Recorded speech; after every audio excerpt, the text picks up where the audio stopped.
Alrighty, guys, we are back. Episode 102 of Baseball and Whatever.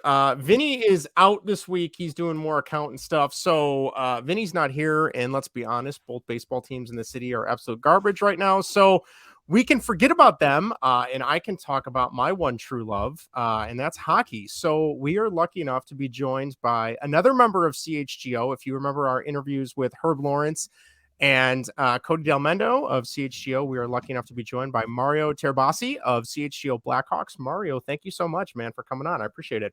Yeah, thanks for having me. Appreciate the opportunity to come on and follow in the shoes of Herb and Cody. We're working our way through all the CHGO guys. So I know we got to shoot for the Bulls and then maybe the Fire, the Red Stars, we'll work our way through it. So all right. So first off, if you don't know Mario, he is on the CHGO Blackhawks podcast and all their content, along with Jay Zawoski and Greg. I always pronounce Greg's last name wrong. I almost said Boylan, and that's the Bulls former head coach, Jim Greg. Boylan. No, yeah. Yes. Boyson. Boyson, thank you. Yeah. I apologize to Greg. Yeah. All right. So I guess before we get started, I'm kind of curious because I have such a huge appreciation for hockey since I was a little kid and learning to skate. But how did you get started ultimately being involved in hockey? Where did you where did it first take you? Like, was it seeing a game on TV? Was it learning how to skate? Like, what led you on this path of eventually covering the Hawks? Like, where did you get your start with hockey, I guess?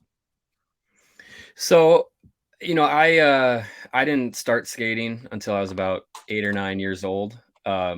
So I think it was just my growing up, my household was very sporty, very athletic. Mm-hmm. So, growing up, it was t-ball, soccer, basketball, flag football, tackle football, tennis, all that stuff. Me and my sister were both in all those programs as we were growing up. And, my dad, he was a big hockey fan, played hockey when he was a kid. And I think he was the one that kind of, pushed us to be like, oh, let's do some, some ice skating lessons and stuff, get them involved in ice skating. So, Mm-hmm. I took a few lessons to get skating, get going. And I was just like, I really enjoyed it. Wasn't really good at it, but I enjoyed doing it. It was a lot of fun. And, just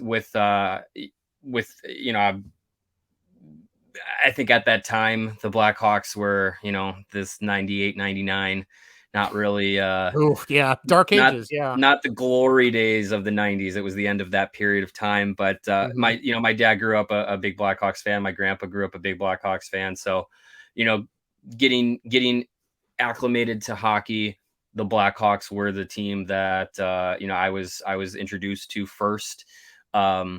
Definitely playing video games at that time was a big part of like understanding a little bit more of hockey. And Mm-hmm. so I was playing at NHL 2000 and all that stuff. And Yeah. um watching games on TV, it wasn't it wasn't the Blackhawks because they weren't ever on TV. But Yeah. and we can get into this more later when we talk about some of our favorite 90s players. But the teams of the 90s, it was the Mighty Ducks because of the Disney movies that came out. That was a big influence on Mm-hmm. me and on this my generation of hockey fan. And then the Red Wings and the Avalanche, that Oh, just yeah. that rivalry was so good to watch. So understanding the rivalry between Chicago and Detroit, I appreciate in my elder age. I appreciate more the Red Wings of that era than I did during that time. But man, those Avalanche teams of the 90s and early Oh. 2000s were so fun to watch, so stacked with great talent. And that all kind of captivated me at an early age, to get me really interested in hockey and follow it. And then the other part of it was, I have an older cousin who actually, two other cousins that played high level junior hockey into college. And then Oh, wow. Okay. one played at Notre Dame for a couple of years. He was drafted by the New York Rangers, but ended up playing for the funny enough, the Detroit Red Wings minor league team, Grand Rapids, a couple Mm-hmm. times. So I'm originally, from Kenosha, Wisconsin. So whenever they would play either the Chicago Wolves or the Milwaukee Admirals, me and my family would sometimes take a trip up to and go see him play in those Mhm. games. So that was around the early 2000s range. So, Mhm. I was already kind of into hockey at that point, but then to see a family member play at that level, um, it just kind of brought it to a different level. Mhm. And, kind of stuck with it through that, junior high into high school. And then, you know, that was the time when Tays and Kane and the Blackhawks ascension really got going. So that obviously kept my attention and strengthened it at that point. And then the rest is history. And getting into covering the team actually happened the season after their cup run Okay. in 2015. So it was the 2015-16 season is when I first started doing like blogging and writing and covering the team in that way. I had done it for a few different outlets in the few years prior to that, but Okay. as far as doing it for the Blackhawks coverage, that's when that started up. I was gonna say, was it Second City Hockey? Was that one of the ones you wrote for? That was one of them. Yeah, Okay. my the Okay. first one that I started with was Blackhawk Up, Okay. Yep. um, Come many across them. many years ago, and then yeah, Second City Hockey, I was with for a short time, and then then I went to and was part of the kind of founding of therink.com, which Mhm. was myself, Aaron Goldschmidt, Sean Fitzgerald, Yep. and Jeff Osborne, otherwise known as Puck and Hostile on the social medias. Yes. Yeah. We all worked for different outlets at that time, and wanted to come together, and we were all good friends. Wanted to come together and just like, hey, let's start our own thing. So we did that along with John Jekyll as Mhm. well. Um, so we started that up and did that for a few years. And then after that, I helped launch the Blackhawks coverage with Bleacher Nation a Mhm. couple years ago, and then CHGO approached me and said that they wanted me to be a part of their Blackhawks coverage with Jay and Wow. Greg, and Mhm. that's where I'm at now. That's awesome. Wow, that is it's so cool that like you said, something, when you were 8 or 9 that you started to take an interest in, and then like the arc of, how it's kind of come across. It's like It's pretty almost wild. serendipitous, right? Like that's insane. Yeah, it's pretty wild to get to this point. It's funny, so like, so I'm turning 36 next week, so I would Oh, imagine we're fairly close in age, but I'm 33 and a half. okay, it's all downhill, let me tell you. Oh, it's been downhill. After 30, everything just hurts. Sure. But like, yeah, I remember similar to you. I remember as a kid, I remember watching a game during the 94 lockout. It must have been like Sports Channel or Hawks Vision. I don't even know. Right. And they were replaying like a Hawks Oilers game. And I remember like being enthralled. I'm like, this is so cool. And my dad's like, really? Like, my dad told me he used to play and I had no idea at the time. And, Right. and then you pick up like NHL 94, NHL 95 for my Sega and you learn the rules. And it's like, okay, I want to do this. And like you said, and then you got the amazing Hawks teams during the mid 90s and then the dark ages. And then, this resurgence. I remember in college, I had like season tickets because they were so bad. I could afford them with a part-time Right. job, right? Like it's crazy. So, all right, segueing from that, now that hopefully there's another resurgence upon us, the Hawks getting the number 1 pick, Connor Bedard, obviously. If I had someone ask me the other day, they're like, "Do you think maybe they won't pick him?" I'm like, if they don't pick him, someone's losing a job, I would imagine. Hmm. So, obviously that's your number 1 pick, and I know you guys have talked a little bit about this on your show as well, but for those Hawks fans that maybe aren't as familiar with some of the guys later in the draft, Kyle Richardson has done like an amazing job stockpiling picks. Is there any maybe 1 or 2 guys you think that fans should keep an eye out for when the draft comes that maybe they'll take later in the first or in the second round that could have an influence down the road? Yeah, I mean that's kind of the beauty of having 6 picks in the first 60 picks of this upcoming draft is there's a lot of guys outside of the top overall pick with Connor Bedard to really kind of get excited about and have your options open, and that's what Kyle Davidson's really done Hmm. with what he's doing to stockpile picks is putting all the options on the table. We actually kind of went through a couple of names yesterday, Hmm. and there's definitely a lot of options. this draft being so deep in Mm-hmm. first round talent, there's going to be guys who in other years would have been in the late teens, 20s, in that range, that are going to fall to the 30s and 40s. Mm-hmm. Some even might be into the 50s when the Blackhawks have a few picks still left over too. So as far as talent goes, they have an opportunity to load up with first round caliber guys. Mm-hmm. One guy, a few guys that I'm interested in, and that I think after having some conversations, we actually spoke with the director of amateur scouting, Mike Donahue, Yep. for a show a few days back. That was a good one. Thank you. Talking with him and learning about how much they emphasize skating, Mm-hmm. and they've taken players off of their draft board just because their skating mechanics or speed, mobility, things like that aren't to the caliber where you'd expect for a first round or a draft pick to be. They've Mm-hmm. taken players off their board. So early on in the year, when I was kind of looking at players that were getting those late first round grades, second round grades, I had some guys where the scouting reports are they're marginal at skating, or their skating needs a lot of work, and I'm like, I don't think these guys are going to be targeted. So Right. one guy that keeps coming up that I think there's already some Blackhawks connections that I think makes a lot of sense if he's available at number 19 is Gabe Perreault. Mm-hmm. He is the son of Yannick Perreault, who Yep. is a development coach with the Blackhawks. Coached with the Chicago Mission. It has a lot of Chicago ties. He is with the U.S. development program, coming out of the U.S. development program, going to be going to Boston College. Mm-hmm. Just set the record for most points in a season by any U.S. development player. So Wow. that Holy cow. surpassing Austin Matthews, surpassing guys like Jack Hughes and Patrick Kane and Phil Kessel, like all these guys that played through the U.S. Program and set those kinds of records. He surpassed that. Now, he was playing with two other guys who are going to go in the top 15 of picks, with Ryan Leonard and Will Smith. And he's going to play with them again at Boston College. All three of those guys are going to go to Boston College. So have fun with that, Boston College.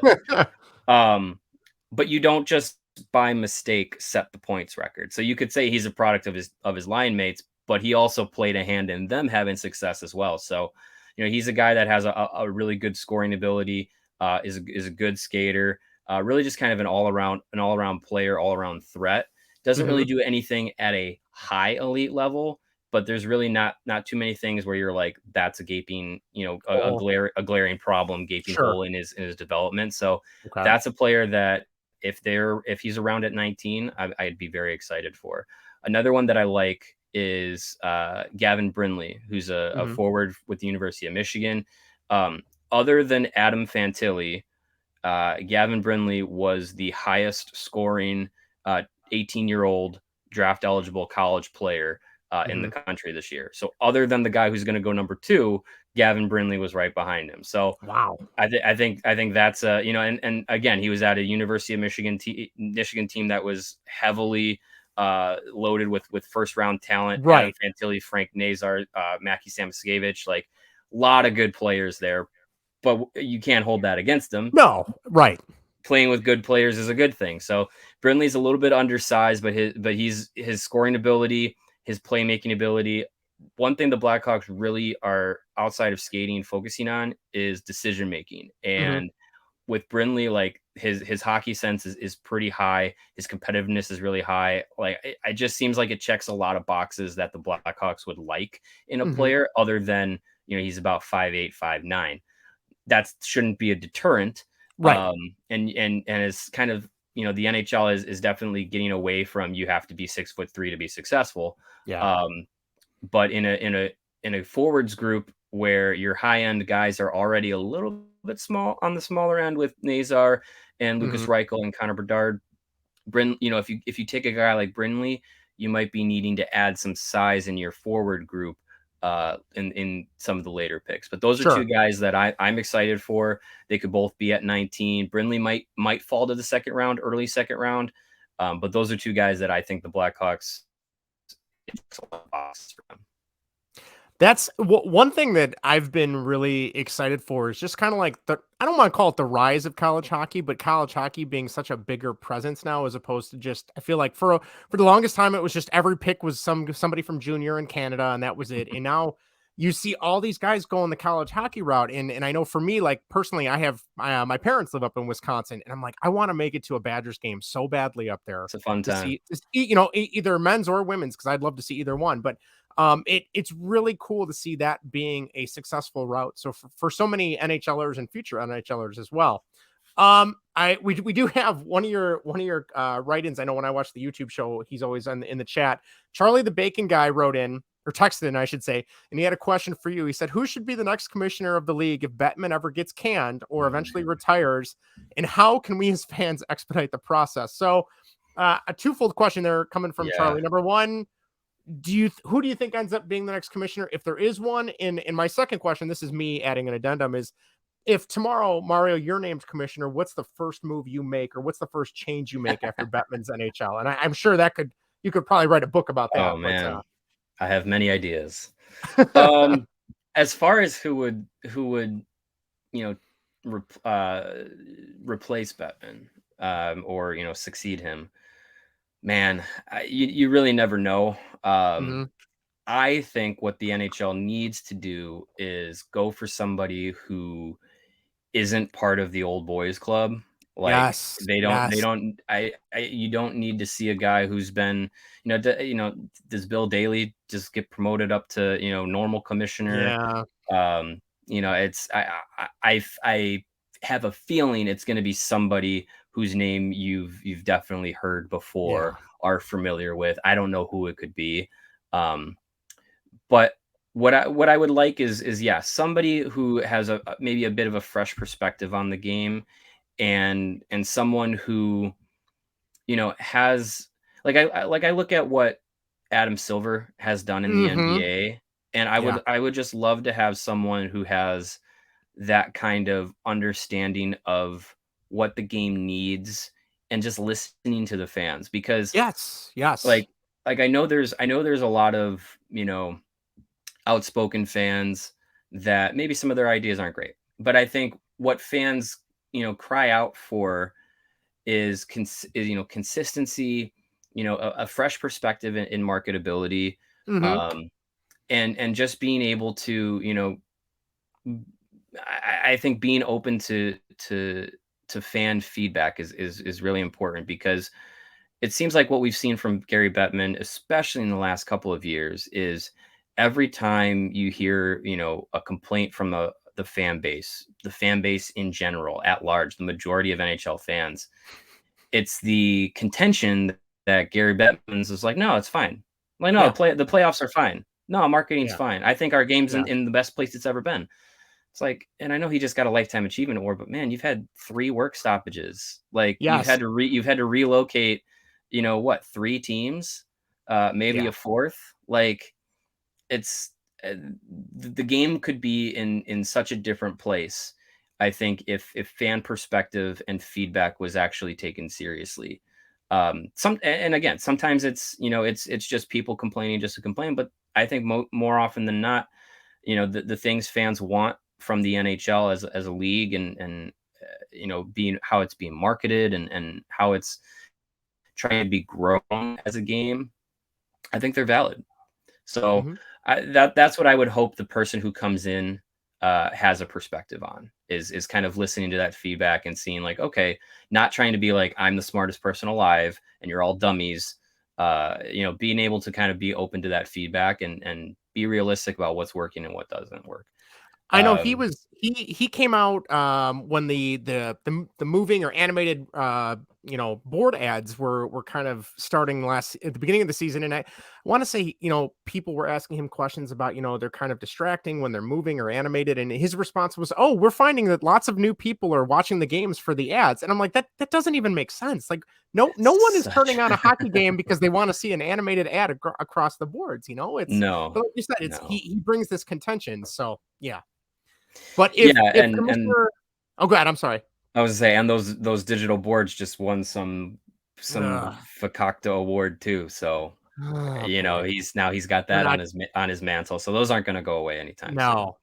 So if you are a commissioner tomorrow, what's give me, one or two, what's the first two changes you're making to the game or the playoffs, the standings? What are you changing right off the bat? So, 2 things I would do, one's a little simpler than the other. I would go to a 3-point system. Yes. Oh, that I would be would have great. 3 points for a regulation win, 2 for an overtime win, 1 for a shootout win, and if you lose any game, you don't get anything. Spot Um, on. Love it. so that's what Sign I me would up. do. That's what I would do. I think that would cause for some, you'd have teams fighting in the final, 2 minutes of a tied game, trying to not go to overtime. And then if Yep. you're in overtime, you don't have teams just saying, "Oh, well, we'll both get at least 1 point if we go to a shootout."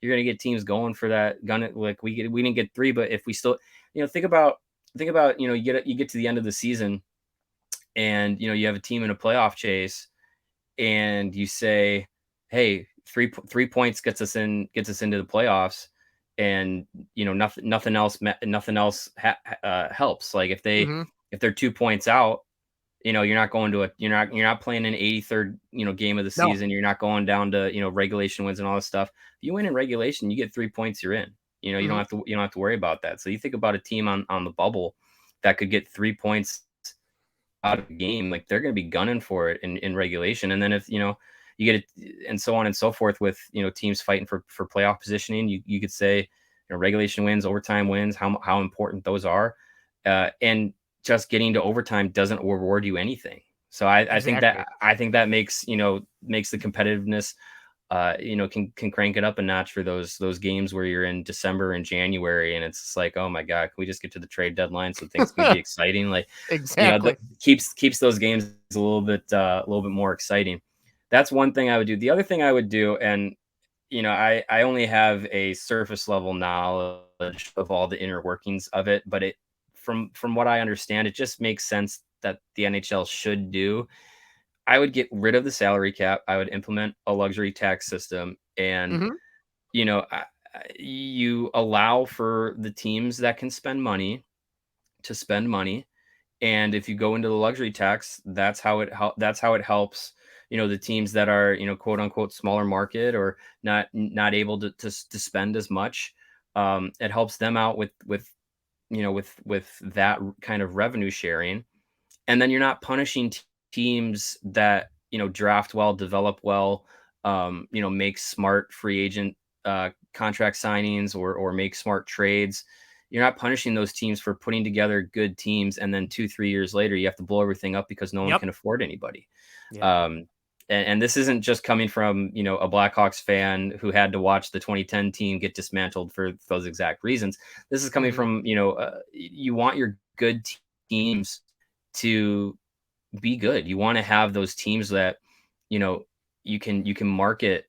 I just think if that 2010 team could have stuck together, like, think about the marketing that you could have had of this is a major market Chicago team, an original six team, just got back to the pinnacle of the NHL, and you got guys like Tays and Kane and Keith and Seabrook and Sharp and Hossa, and you don't have to get rid of Right. Andrew Ladd, Dustin Bufflin. Like, you don't have to ship those guys out. You can let all those stars grow. And if people are sour that Chicago's built a dynasty, well, you have to draft better. Right. You have to be more enticing in free agency. So Hmm. yeah, I just think I would do that so that you're not running into this situation. Like, look at Toronto. Like, Yeah. how Oh. talented of a team that is. And granted, you need to have some playoff success to justify keeping all your players together.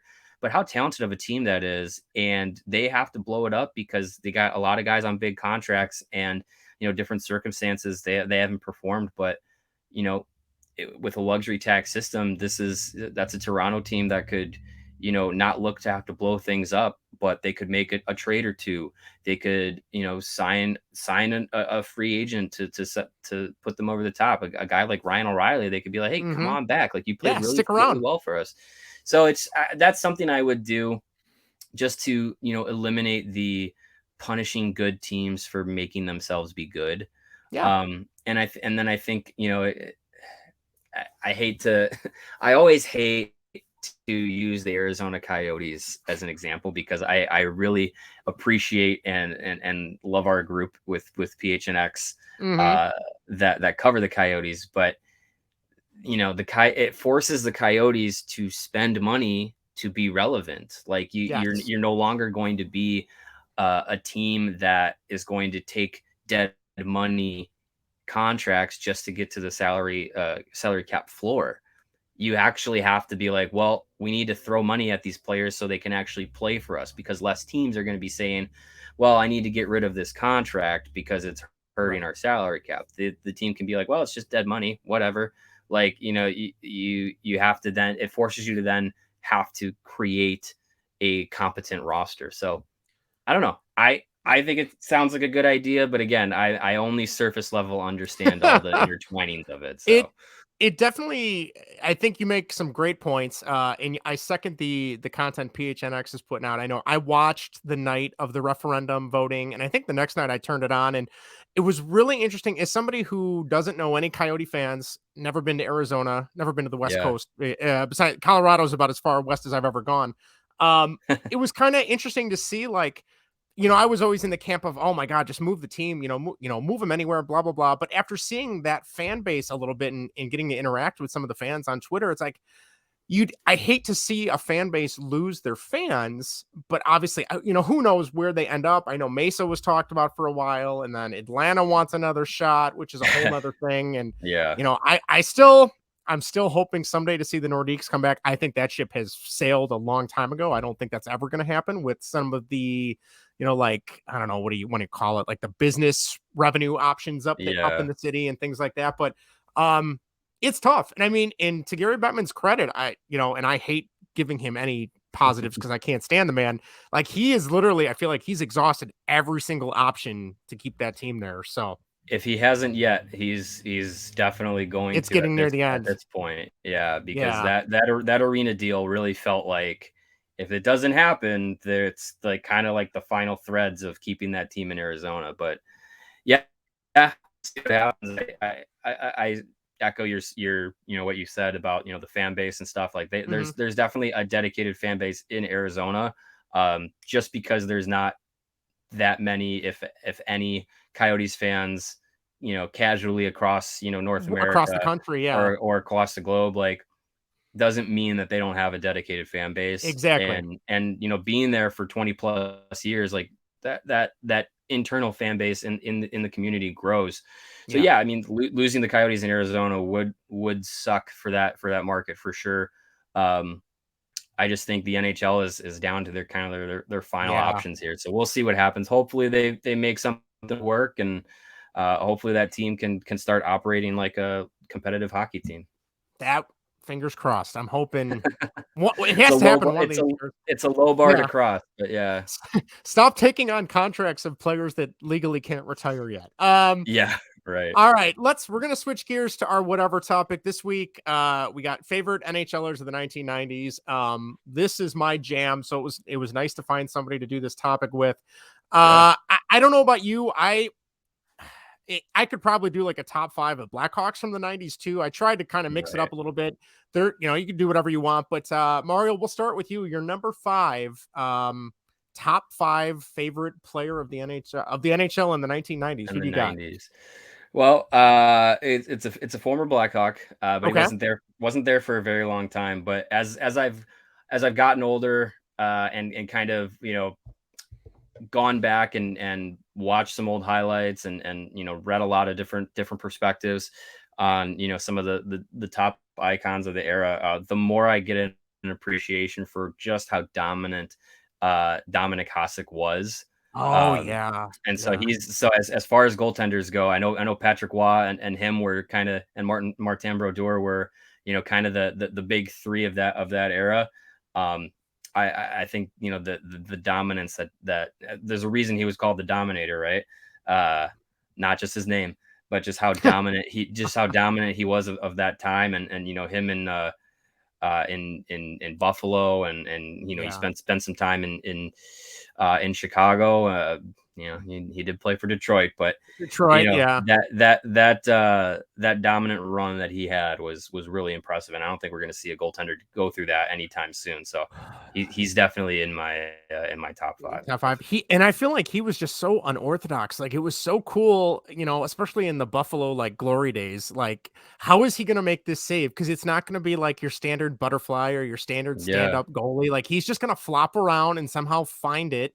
And then the fact too, like the Hawks at one point had him, as the backup and Belfour as the starter. And granted, yeah. Hasek wasn't, to the level of like notoriety that he is now, but like I can't even imagine if you could play that out where they're both at the height of their careers. Like, how insane would that be? I mean, Yeah, I there's mean no way. they had to make a decision, and Yeah. at that point, you're not gonna jettison Ed Belfour No. in his No. prime Right. for rolling the dice on Hasek. Even if you know what he was going to be in the time frame that they would have been with the team, like it's almost splitting hairs between the two of them. So yeah, I Yeah. mean if the thought process that it seems like the NHL is going towards now, where you kind of need a 1A, Mm-hmm. 1B, if that was the case back in the 90s, like maybe the Blackhawks make an effort to keep both of them, Mm-hmm. and we're talking about no dark ages, but maybe some more glory days. But Yeah.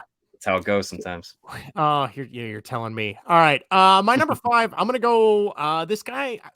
He might be the only guy that played for all 3 New York teams, I don't know if I don't know if he's the only guy that played for all 3, but some of the credentials he's got, played mostly. I remember him growing up as a Sabre. I think a lot of people remember him more as an Islander when he first got started, but that would be Patrick LaFontaine. Okay. He was a guy I remember watching Buffalo games and like ESPN Sports Center highlights I feel like they've gotten better about hockey this year a little bit to a certain extent, but in the past, like They have I feel to. like they don't have a choice, right? I saw Yeah. a meme on Twitter last night. It was like, "Oh, our coverage is over. We can stop talking about hockey now." Um, but yeah, like I remember that guy was just always on the highlights for Buffalo, and it still bums me out that Buffalo didn't win that cup, thanks to Brett Yeah. Hull's foot. But yeah, he was a guy just so fast. I feel like his concussion issues, if that wouldn't have cropped up on him, obviously I think he would have done even more damage. I think he finished with the Rangers, if I'm not mistaken, but just a guy that, man, I just remember him being so fast and such a smooth skater. So, Yeah. and a really good goal scorer for that mentality too. But so yeah, he's my number 5. I'll throw it Solid. back to you. Who do you got for number 4? Number 4, I'm gonna go. I'm gonna go with the Blackhawk, and Okay. I saw the end of his Blackhawks tenure, but again, as I've gotten older, gone back and reappreciated it. A guy who was one of those really good players, but never the great player, but definitely because he was one of the first Blackhawks that I watched and got attached to as in my early days and getting into hockey is Tony Amani. Yes. Just Yes. great goal scorer. That really an integral part of those mid 90s Mm-hmm. Blackhawks. Him and Jeremy Roenick and Chris Chelios, like that's a guy that I always appreciated. And then again, for the fact that he was one of the first in that like 98, 99, 2000 range when I really started getting into Mm-hmm. and focusing on hockey, he always holds a special place for me.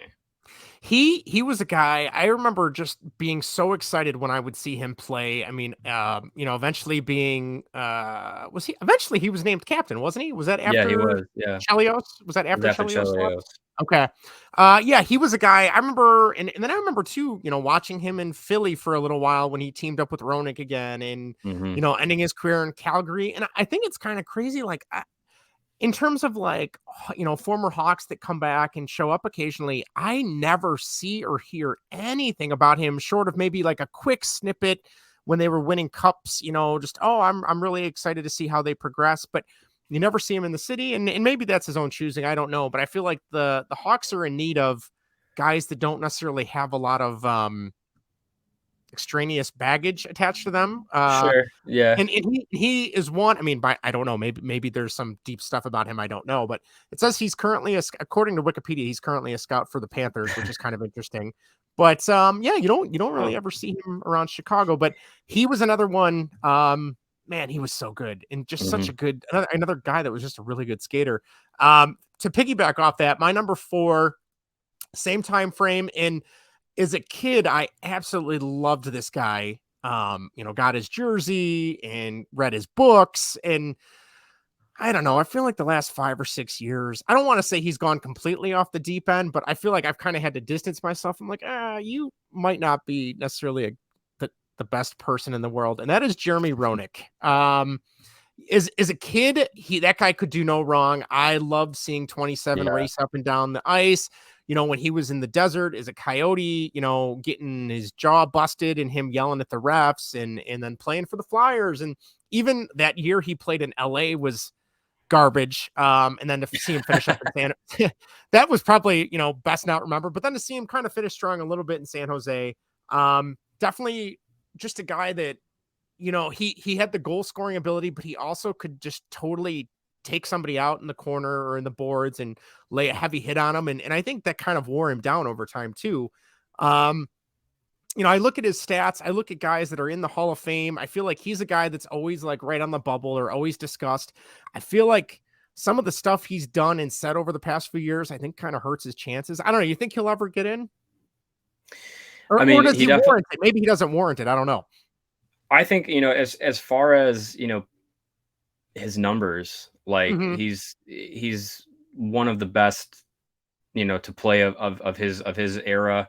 Mm-hmm. Um, it's hard to deny a guy who was nearly a point per game player for Right. a 1300 game career. Yeah. Like that's pretty darn impressive. I think the biggest hits against him, his post playing career stuff in the last couple of years doesn't help his case. But I think Right. what really hurts is that he never really was the best player of the time. He True. Very was true. never a big award winner. He went to a lot of all-star games, but he just never didn't collect a lot of hardware, never won a Stanley Cup. Like Mhm. it's definitely stuff that kind of hurts him a little bit. But I think based on, the longevity of his career, how long he was one of the best players of his era, I think that alone should definitely, have him in some consideration. Even if Sure. I mean he should be, and you can't we're doing now. You can't talk about '90s hockey and the best of '90s hockey without mentioning Jeremy Roenick, and even into the Right. early 2000s as well. Yeah. His career with Arizona, Philadelphia, like he was on the cover of NHL 2K for Sega That's back in right. the day, like That's you right. know Yes. cover guy. So it's just, it's definitely a career that a lot of guys would want to have. Mhm. So I think it's not just that he's not in the Hall of Fame, but at the same time, I can kind of get why some people wouldn't want to back him at this point. Um, Mhm. but yeah, it's unfortunate. Yeah. I think that's a great way to put it. And especially too, I know I've seen the argument like the Hall of Fame isn't necessarily like where you're putting the best and brightest of society. It's more just can you play this Sure. sport really well, and in that Yeah. case that he definitely qualifies. All right, I'm gonna give it back to you. Who do you got? We're in the top 3 now. Who's your top 3 90s NHLer? Well, it's Jeremy Roenick. Oh, perfect. All right, perfect. Yeah, yeah. I had him at number 3. Again, I didn't when I was a kid, I didn't see him play with the Mhm. Blackhawks. But Sure. going back and seeing, his highlights, seeing that era of Blackhawks hockey with him, and Steve Larmer, Chris Chelios, like all those guys, like that was quite the team and quite the, he was one of the, the key pieces that made that team and of that era really special. And then yeah, like I said, like playing in Arizona, playing in Philly, like he was an influential player, and not just what he did in hockey on the ice, but also the cultural impact. I mean, you look at Mhm.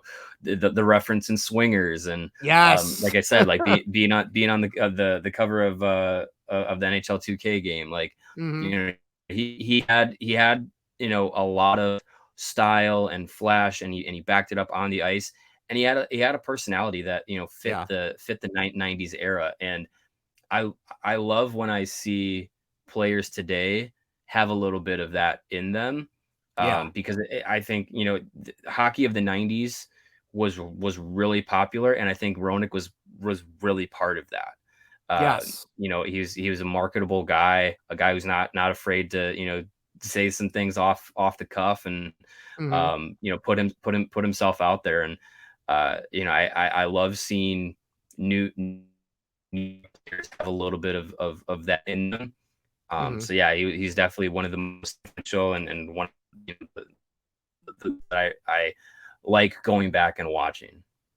He had the bleach blonde highlights. Like, that was my jam in high school. So I don't Yeah, know. I don't know, maybe subconsciously I did that because of him, but yeah, maybe. I remember he would show up on like all these other, TBS, TNT, like TV shows as like an extra. I feel like he was always on bit parts, one or two lines, but yeah, man, what a player. Mhm. All right, my number 3, I I have a fondness or an affinity for the 90s Kings, and I don't know if it's just the cool black and silver and white jerseys. I don't know if it's Wayne Gretzky, but um, while Gretzky is great, don't get me wrong, this guy is more my favorite just because he was a left wing, and that was what I played growing up. And that is Lucky Luke Robitaille, number 20. Um, I don't know how much of his point totals were because of maybe getting a chance to play with Gretzky occasionally, but I feel like he was a good player even before Gretzky got there in '88. Granted, I wasn't alive to watch those games, but just a guy that I feel like for the longest time was just like this example of consistency, whether he was in LA, and then I know he stopped in Pittsburgh for a while, and then he went to Detroit, which was a bummer for me, but then he ended up back in LA, and he was just a guy, I feel like he scored some amazing goals. The fact that he works for the organization now, granted that has nothing to do with being a 90s player, but I always think that's so cool when the players quote unquote come home and work for the organization, whether or not they're good at it or not. I mean, he's been doing that for a long time now in LA. Yeah. But yeah, he was a guy like I just can envision watching ESPN tonight on ESPN2 and seeing highlights of him like hovering around the left faceoff circle and then putting it in and scoring goals left and right for the Kings. So he is Yeah. my number 3. Solid choice. Yeah. Thank you, thank you. All right, what do you got All for right. number 2? Number 2. Well, this, I mentioned it earlier.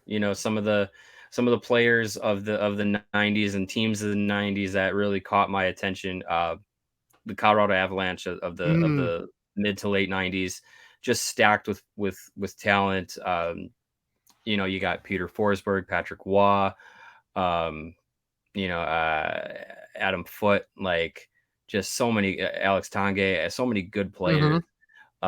The one that captured my attention when I was a kid was Joe Sakic, and Yes. he was one of those guys where it was just like you just knew everything he could do, or he could do Mhm. everything on the ice, and it's just, he was the captain, he was, leader of the team, playing center, putting up big points, playmaker, two-way guy, like just one of those players that, whenever I played the NHL games, if I was like doing a fantasy draft, I was like, I gotta get Joe Sakic, like, Oh, yeah. just Yeah. always one of those cornerstone guys. So just a player that I loved watching as a kid with all the highlight shows, and when the Avalanche were making their runs because the Blackhawks weren't, that was the guy that I was paying attention to for sure. He, I think I wanna say this, I'm almost positive they replaced him on the NHL 2004 cover. They replaced Danny Heatley with him after Danny Heatley got in the car accident, if I'm not Yeah, mistaken. yeah, I know on I remember eBay, that. some of the games with his cover, like, actually can get you a little bit of extra money, which is kinda crazy to think. Yeah, But yeah, man, those 90s, and you mentioned it a little bit earlier, but the Avs and Red Wing games, I know there was a documentary on ESPN, who was the one that made it? It was that helped run it. It was somebody from the Red Wings, not Daniel Clary. Oh, Darren McCarty. Darren McCarty, thank you. Mhm. Which was, oh my god, that was a blast from the past watching that. That was a lot of And fun. as a kid, not really being privy to like, oh yeah, they don't like each other, but not knowing like just how much hatred there was between both teams. Yeah, Um, and then the fact that Colorado did so much in their first year when they got to Denver, it's like it's just absolutely insane. So, Yeah, Joe Sakic is incredible. Like he's got to be Mount Rushmore of captains, I would imagine. So I think so. Yeah. that's a great pick. All right, my number two. This is I'm gonna be honest. This is a really weird pick, and this guy probably wasn't even in the top 5 of goaltenders in the 90s, but I am an unabashed like closet Maple Leafs fan. They were always my Eastern Conference team growing up. Sure. So my number two, and I've been trying to get a jersey of this guy just because I'm weird and want it. That is Felix the Cat, Felix Potvin. I Okay. grew up loving that guy. I couldn't tell you why. I don't know if it was the helmet or the goalie Yeah. mask. I'm sorry. I don't know if it's because he was the goalie for the Leafs and that I had a Leafs jersey as a kid and thought I was so cool. But yeah, that guy in the glory days of the Maple Leafs, like in the early to mid 90s, I feel like he was unstoppable for a short period of time. And then he kind of bounced around. I know he ended up in LA in the 2000s. I think he ended up in Boston for a year and maybe Vancouver too. And he kind of just trailed off. I couldn't tell you where the guy ended up now, but yeah, anytime I think of 90s goalies, like, yes, you got Wah and Hasek and Belfour and, Brodeur. And then for some reason, though, I automatically think of Felix Potvin. I couldn't Yeah. tell you why. So he's my number two. Go Leafs, go. I'm still very bitter that they let Kyle Dubas go, but that's for another time. So what are you gonna do? All right, we've made it to the end. Who is your number one, Mario?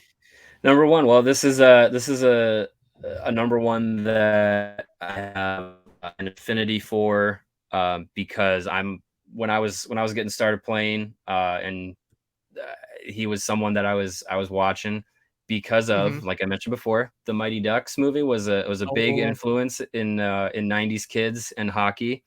mhm. So obviously once I realized, oh, that's a real NHL team, um, I got to caring about the Mighty Ducks a little bit, and a guy that was, someone that was a star on that team, goal scorer, captain, and a small guy like Yep. myself. My favorite player of the 90s and early 2000s is Paul Correa, and Good choice. Good yeah, choice. he's a guy that I don't think a lot of people give the credit to, for being, for how good he was, because his career peak was cut short. Hmm.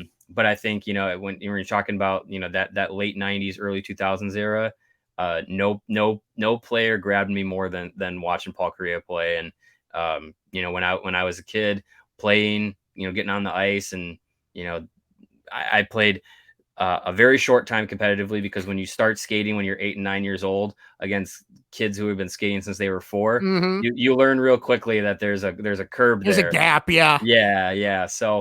Um, so yeah, whenever when I was playing, I was just like, I would try and envision Paul Correa and use that as influence. But yeah, that's a guy that I definitely wish could have stayed healthy for a longer period of time.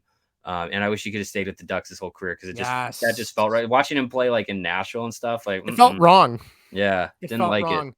He But last I heard, I want to say like he's like a surfer now or something. I heard he like has nothing to do with hockey anymore. he took after all his concussions and all the issues that came with that, and ending his playing career and post playing career, he basically put hockey in the rearview mirror. And I think it was TSN did like Hmm. with, I think it was, might have been Rick Westhead, did a profile on Korea and what he's doing now. And it was kind of the lead up to, I think, getting his number retired Hmm. with the Ducks, and that was kind of the first time that he's really like been back, Yeah. around hockey. And for some of these guys, it's something that they're really good at, that they make a living doing, and then once they're done, they're like, I'm They're moving on out. to the next thing. And Right. some guys are completely, hockey lifers. But Yeah. yeah, I mean, it's again, like I said, like having his career cut short because of concussions is really tough. Was really tough Yeah. to see. But I've seeing that kind of, that little documentary that they did, it was nice to see that he's kind of found his life outside of that. Because for some guys that have like concussion issues and their careers Yeah. cut short because of that, it doesn't always end up in a good spot. So No. I think is it Joe Murphy that I know is really struggling. So yeah, yeah, I feel like for yeah, every Paul Kariya, you also have that side, and that's just a very sad situation. So, yeah, he was awesome. I can't even imagine what his career would have been had he not been sidelined by yeah, concussions. I mean, just all the talent in the world, and like you said, as somebody who has too many Mighty Ducks hats and Mighty Ducks t-shirts, I totally get being a '90s hockey fan and being a Mighty Ducks yeah, fan. So, all right, my number one, much like you, I always envisioned myself being him when I was skating. And much like you, as somebody who started, I think I was in first grade when I started playing, and then stopped by like junior high because I got burnt out. And I think I started playing baseball then, and then found it again in college. But by then, everyone's way past me, and oh it's yeah. it's You're it's just playing very pickup. exactly, and it's very evident now in the men's league. Like I'm probably in a division I shouldn't be, but somebody needed a guy, and I'm like, oh, well, we need to go back to a lower division because I can't keep up. Also depressing when you're the oldest one on the team at 35. It's like, oh, this Yeah, is good. But anyway, I envision me being this guy, and I never did the salute though because I didn't want to get cross-checked into the face. But that would be Jaromir Jagr. I yeah, grew up watching him on those Penguins teams, and granted, he had Mario Lemieux with him. They were just such a dynamic combo. He had the mullet, the salute, and then he went to Washington, and I don't know, it was okay, and in New York too, but I was so excited when he came back, and I was hoping so badly he would have ended up back in Pittsburgh. Granted, he played for so many extra teams at the end of yeah, there, but he never made his way back to Pittsburgh. I know last story I read on, I don't know if it was on The Athletic, but they talked about he owns a team or he runs a team overseas, and he suited up to fill in because I don't know if didn't have enough guys, or there was some reason that he actually suited back up, and I was like, holy cow, that's yeah. impressive. He is still playing in Czechia. Like Hmm. he owns a team and he plays for the Hmm. team that he's on. He's what, 51, 52, something Yeah. like that, still playing, which is incredible. Like just to be at that age, to be in the physical health that he's in, to still be playing in a professional league like that is pretty crazy. And yeah, like his hockey career is so interesting because had he I tried to do like some kind of like my own personal math Hmm. on it because there's that time there's that time frame where he leaves the Rangers and he goes to the KHL for like I think it was like Yeah. 4 or 5 seasons, and then comes back Back. to the US, and like he was putting up like 90 100 points with the Rangers, Yeah. and then just leaves the NHL. Like Leaves. it's crazy. So I remember doing some kind of like finicky math where I was like, okay, well, if he was on his scoring average, he plays those 5 seasons in the NHL, like he would be like a few 100 points short of Gretzky Yeah.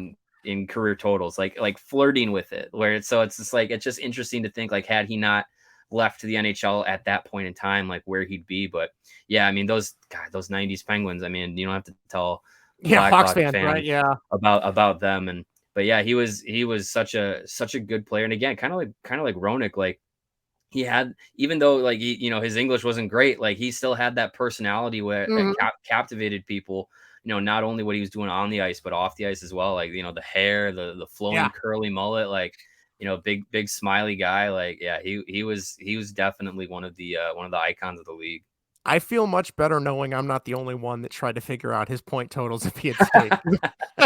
I definitely did that at it's some point. it's a fun hypothetical, It right? is. It is. All right. We did have one text in. Chris wrote in. He said Chelios Amani, Sakic, Madano, Messier, Gretzky, Mario Lemieux, and Wah. One over the five, but Chris, we won't hold it Okay. against you. All right. Before we go, I have one quick. Whenever we have a guest on, we like to do like these rapid response. I'm going to ask you a question. First thing that pops into your mind, Oh that's your gosh. answer. All Okay. right. Here we go. Stanley Cup playoffs. Who you got? Florida. I All picked right. Florida today. Same here. Best hockey movie. I mean, there's some really good. Like I've talked up the Mighty Ducks Hmm. enough. Um, Slapshot has not aged well, but No, man, is that a still good good. movie? It's still good. I think Yeah. I think that's probably my favorite. That is a classic. I agree. Yeah, All right. Speaking of Mighty Ducks, best Mighty Ducks movie. the original. Good choice. All right. Yeah. Best hockey jersey of all time or sweater besides the Blackhawks. Oh man. I know that's a tough one. Yeah, best of all time, not the Blackhawks. I really like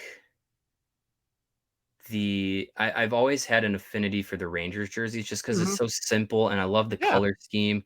Really like the Rangers, and they haven't done anything to really No. change it over the years, so that's what I really appreciate about teams sometimes is, like, not really messing with your style all that much.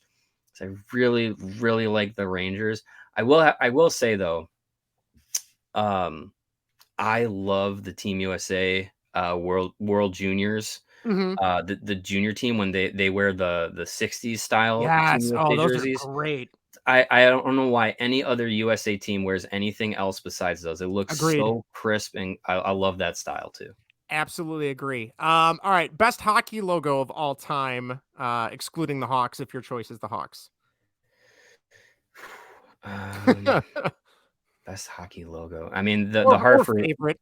The Hartford Whalers logo, it's really Yeah. hard to knock that one. That's a really good one.